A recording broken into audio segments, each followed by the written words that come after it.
રાધનપુર કોંગ્રેસમાં ભંગાણ વરિષ્ઠ આગેવાન ફરસુભાઈ ગોકલાણી અને રમેશભાઈ ગોકલાણી સહિત 100 થી વધુ કાર્યકર્તાઓએ ગુજરાત પ્રદેશ ભાજપ પ્રમુખ CR પાટીલના હસ્તે કેસરિયો ધારણ કર્યો।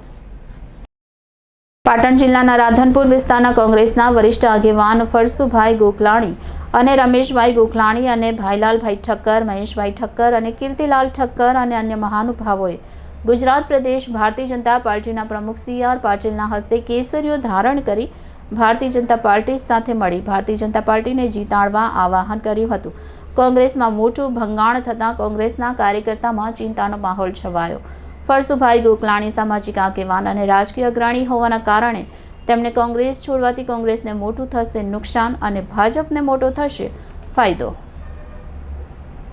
મારો ભારતીય જનતા પાર્ટી સાથે જોડાવાનું મુખ્ય કારણ પ્રથમ તો હું કોઈ અપેક્ષા નથી મારે, તેમજ મારે ક્યારેય ચૂંટણી લડવું નથી, પરંતુ હું મારા મોટા ભાઈ ફરસુભાઈ ગોકલાણીનો કોંગ્રેસ પક્ષ તરફથી નેતૃત્વ બદલાતા તેમનું હિત અને માન સન્માન ન જળવાતા અને મારા મોટા ભાઈ ફરસુભાઈનો એક આજ્ઞાકીત નાનો ભાઈ હોય જે કાંઈ છું તે તેમના હિસાબે હોય તેમના વિચારોને માન આપવાની ફરજના કારણે અને આ સિવાય છેલ્લા 18 થી 20 વર્ષથી ગુજરાતમાં કે બોમ્બેની કોઈ હોટલોમાં ક્યાંય આતંકવાદી હુમલા આપણે જોયા નથી। યુપીની અંદર કે અન્ય રાજ્યોની અંદર ગુંડાગીરી રાજ ખતમ થઈ ગયેલ છે।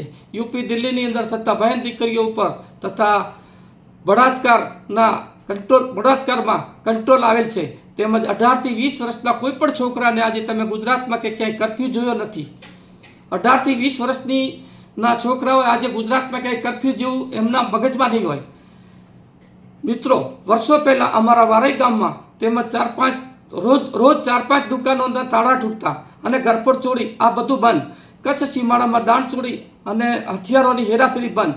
રામ મંદિરમાંનો મુદ્દો વર્ષોથી અટકી પડેલ હતો, જેનું નિરાકરણ અને આજે ભવ્ય રામ મંદિરનું નિર્માણ।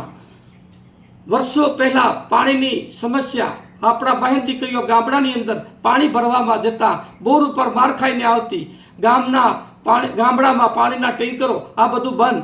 વાત રહી ભ્રષ્ટાચાર અને મોંઘવારીની, જેમાં આપણા રાધનપુર શહેરની જ આપણે વાત કરીએ તો ખાલી નગરપાલિકાની જ વાત કરીએ તો આપણા શહેરની અંદર કોરી સલેટ જે 2012 થી 17માં આપણે મહેશભાઈ મુલાણી ડૉક્ટર અને દેવજીભાઈ ડૉક્ટર પ્રમુખ આપ્યા આપણા શહેરે, જેમને પણ પાલિકાના સભ્યોમાં અમુક શાળાઓએ ધોરા દિવસે તારા દેખાડ્યા હતા અને બંને પક્ષે ભ્રષ્ટાચારમાં બોડી બદનામ થયેલ। તો આખા દેશનું સુકાન આપણા ગુજરાતના માત્ર 2 જ વ્યક્તિ શ્રી આદરણીય નરેન્દ્રભાઈ મોદી અને માનનીય શ્રી અમિતભાઈ શાહ જેવા પાકિસ્તાન ઉપર કંટ્રોલ કરી દબાવી પૂરા હિન્દુસ્તાનને રક્ષણ આપી રહેલ છે। આનાથી વધારે આપણે મિત્રો આગળ આપણે શું જોઈએ? મિત્રો, આગળ કહ્યા મુજબ મારે ક્યારેય ચૂંટણી લડવી નથી, પરંતુ રાધનપુરની આખા ગુજરાતમાં બિલકુલ કંડમ નગરપાલિકામાં સુધારો થાય તેવા સભ્યો ચૂંટવામાં તન મન ધનથી મદદ કરીશ। અસ્તુ, ભારત માતા કી જય।